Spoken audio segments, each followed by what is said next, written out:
Recording. Hello, thank you for letting us talk with you today. Could you tell me your name? My name is Heather Mara. Thank you, Mara. Could you tell us a little about yourself? In general, Whatever you like to. I'm an actress. I do a lot of musical theater. And my age, I'm 18, and I have some disorders that you're gonna ask me about. So one of these disorders is DID, Yes. dissociative identity disorder. Yes. Could you talk about it at all? Or? Yeah. You develop it when you're younger, and then it grows over time, and you can either get treated for it or you live with it. Like that's what I'm doing, living with it. Are you familiar with what's called an alter? Yes, they're. Well, I mean, a lot of people have weird nicknames for them, but I call them alters. And I've been actually recently trying to get rid of them, so I only have about 4 now. Is that so? Would you like to talk about them? About them or? Well, how do they show themselves? How does that usually? Well, you know, I normally black out myself, so I'm not conscious during the time, and they have, you know, their own personalities is the whole point. So, for example, one of my alters, his name is Eric. He'll appear, he'll come out, and he'll do whatever he needs to do or whatever he wants to do. Like, they change. They have different allergies, different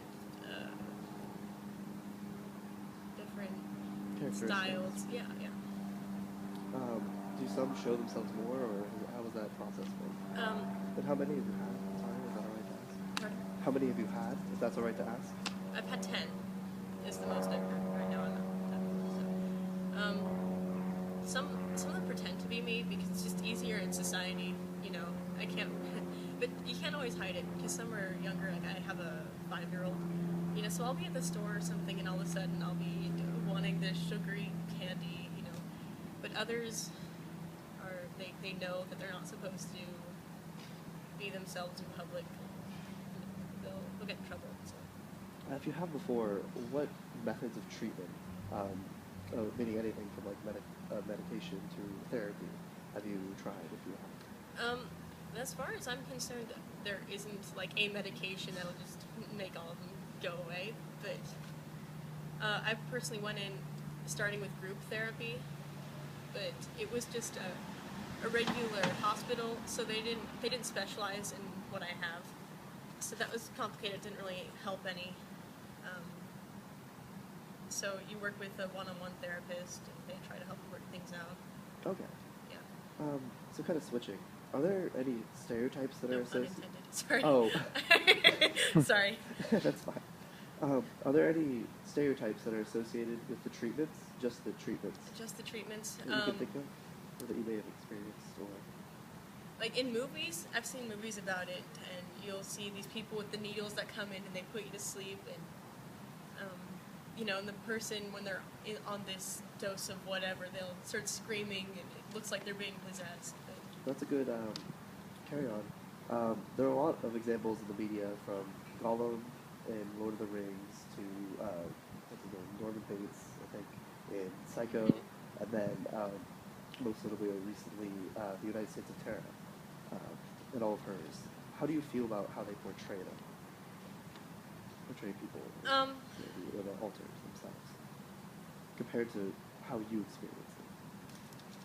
Well, I just recently watched United States of Terra. I just recently watched that show, and I think that really it's accurate. How, you know, you could see that going out into public, she had problems, and going to. Did you say she's going to a doctor or not? I don't know. She had medication somehow, which that wasn't accurate. You can't just take medicine and they'll go away. But like it's accurate enough. You think Gollum? Well, apparently Gollum. Yeah. It is too. I don't know if he actually deals with it. I know so. But he does sort of exhibit. Anyway. It's all accurate. Yeah. If you think of any, are there any positive stereotypes that you may have heard or Um, Stereotypes that are positive. No, I mean, people have this idea that, a lot of times they're younger kids and they're fun to play with, so what are? Sorry. younger alters. Oh, okay. People seem to enjoy the idea that, the kids, that there'll be kids around that's fun to play with. Also, when I'm trying to make friends with men, they'll say, that's hot, that you think you're a man sometimes. Like, Oh, we can't be friends that's anymore. not positive, no. But they think it's a positive, so. Okay. Well, that kind of goes in. What are negative stereotypes? Because I'm sure that's a little more Negative prevalent. stereotypes? I ask people, no, I don't ask people, people ask me a lot, is someone going to try to kill me?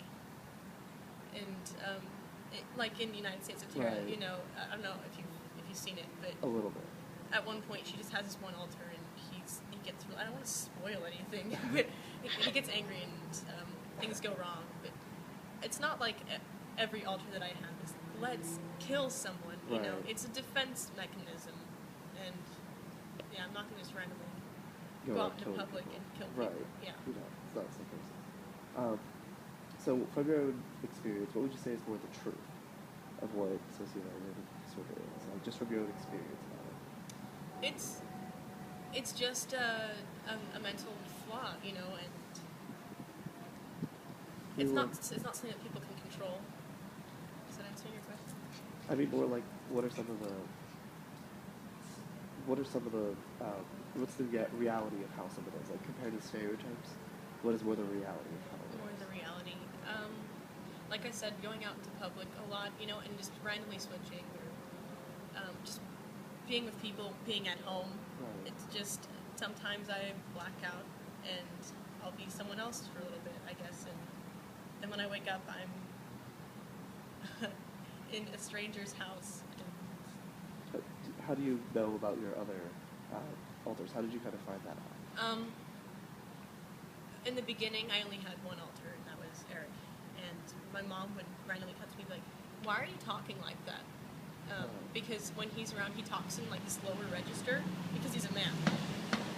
And so I get a lot of, "Why are you talking like that?" And then he became friends with someone, and they carried a notebook around. And so I'd find these letters of people writing back and forth, Huh. and they said, "No, it was you. No, it wasn't me." So. Okay. And we slowly had one notebook where we just, keep, Communicated? yeah, and, who's here, what's going on, Okay. how many of you are there, it's nice. Well, thank you very much. You're welcome. It's nice having you. It's nice seeing you.